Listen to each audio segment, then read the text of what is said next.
രണ്ടാമധ്യായം സൂറത്തുൽ ബഖറയിലെ 286 വചനത്തിന്റെ അവതരണ പശ്ചാത്തലം. മദീനയിലെ വിശ്വാസികളുടെ ജീവിതം അന്ന് ദൈവിക മാർഗനിർദ്ദേശങ്ങളാൽ രൂപപ്പെടുകയാണ്. പുതിയ വചനങ്ങൾ ഇറങ്ങിക്കൊണ്ടേയിരിക്കുന്നു. അവ അവരുടെ ജീവിതം ശുദ്ധീകരിക്കുകയും ഉയർത്തുകയും ചെയ്തു.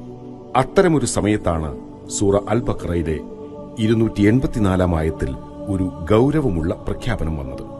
നിങ്ങളുടെ മനസ്സുകളിലുള്ളത് നിങ്ങൾ വെളിപ്പെടുത്തിയാലും മറച്ചുവെച്ചാലും അല്ലാഹു അതിന്റെ പേരിൽ നിങ്ങളോട് കണക്ക് ചോദിക്കുക തന്നെ ചെയ്യും. മനസ്സിലെ ചിന്തകൾ പോലും വിചാരണ ചെയ്യപ്പെടുമെന്ന ഖുർആൻ വചനം കേട്ട് സ്വഹാബികൾ വിറങ്ങലിച്ചുപോയി. അല്ലാഹുവിന്റെ റസൂലെ, ഞങ്ങളുടെ ഹൃദയങ്ങളെ ഞങ്ങൾക്ക് നിയന്ത്രിക്കാൻ കഴിയില്ലല്ലോ, ഞങ്ങളുടെ കാര്യം എന്താകും? അവർ നബി സല്ലല്ലാഹു അലൈഹി വസല്ലമയോട് ആശങ്ക പങ്കുവച്ചു. ആത്മസംഘർഷമനുഭവിച്ച ആ ദാസന്മാരുടെ ഉള്ളു തണുപ്പിക്കാനാണ് അല്ലാഹു സൂറത്തുൽ ബഖറയിലെ 286 വചനത്തെ ഇറക്കിയത്. അല്ലാഹു പറഞ്ഞു, ലാ യുകല്ലിഫുല്ലാഹു നഫ്സൻ ഇല്ലാ വുസ്അഹാ. അല്ലാഹു ഒരാളോടും അയാളുടെ കഴിവിൽപ്പെട്ടതല്ലാതെ ചെയ്യാൻ നിർബന്ധിക്കുകയില്ല. മനുഷ്യന് നിയന്ത്രിക്കാനാവാത്ത, ഉദ്ദേശ്യപൂർവമല്ലാത്ത ചിന്തകൾക്ക് ശിക്ഷയില്ല.